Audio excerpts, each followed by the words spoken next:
from going, and it's enough to break the will of the freshman and Angelayas on the other side.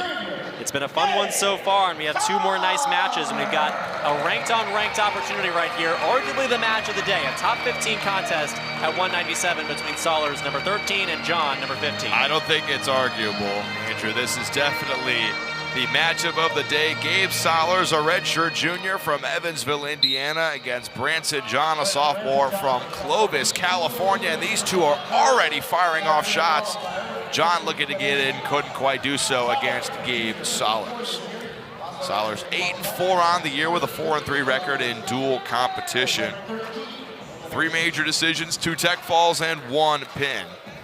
John, last year as a freshman, went 14-19, but he's really picked things up. Was 6th place in the Big Ten Championships last year and has just improved upon that to his 15th rank here in 2025-2026. And John is who I'm most interested to watch wrestle for Maryland, because against Purdue, against number 22, Ben Venadia, he lost by major decision. So obviously a ranked opponent, but he was ranked higher, and he lost convincingly. It was one of those landslide avalanche losses, as I like to call them. He's someone that's great at matching and exceeding the advantage that any wrestler puts forth. That's exactly what he did just there with the takedown. But it'll be interesting to see how he comes out on the road against Sollars after having such a poor performance, frankly, against Venadia. Boy, came out strong so far. He's up 3-0. Got a big mat return on Sollars. Sollars looking to break the hands. He tried to flip around on his butt for the reversal, but John not fooled. Sollars does get the escape, and he's on the board.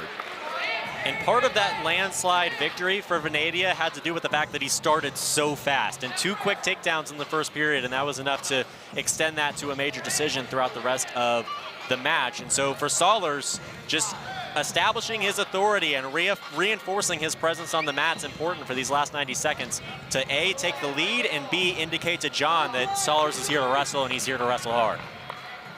197, this is gonna be a fight all the way throughout. 1:15 to go in the first. These two are very strong up top. Those ties are really hard to break if you're wrestling against Gabe Sollars or Branson John. Sollars fires off an attack, but John ready for it that time. 50 seconds to go in the first.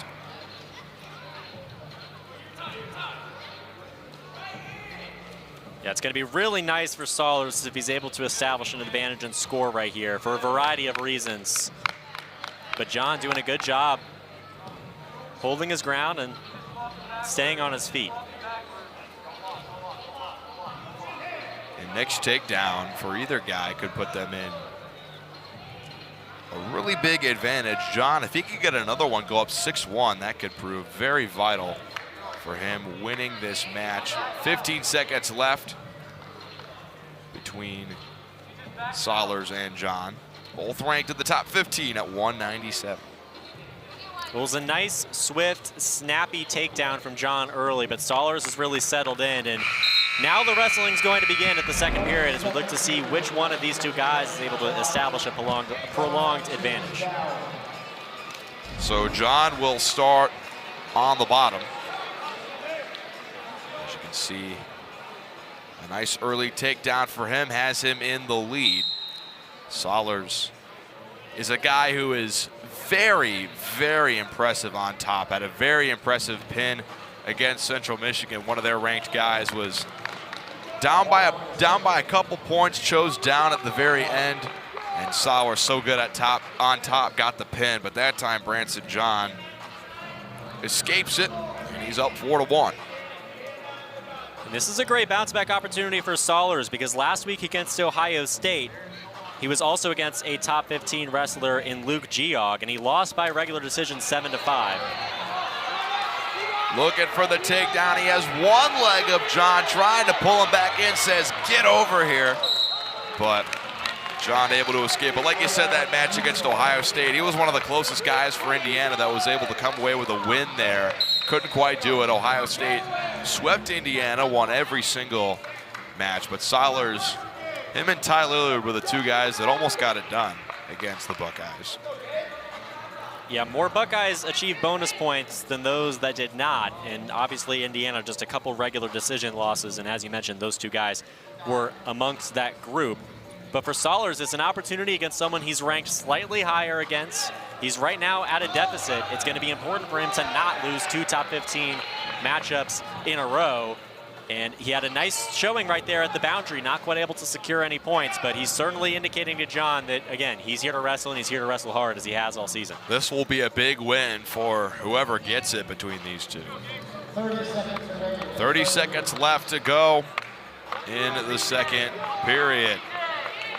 Sollars trying to fire off another attack before the buzzer sounds. John slides around on the mat, trying to get a leg on Sollars, but the Evansville native does not let him do so. 8 seconds left in the second.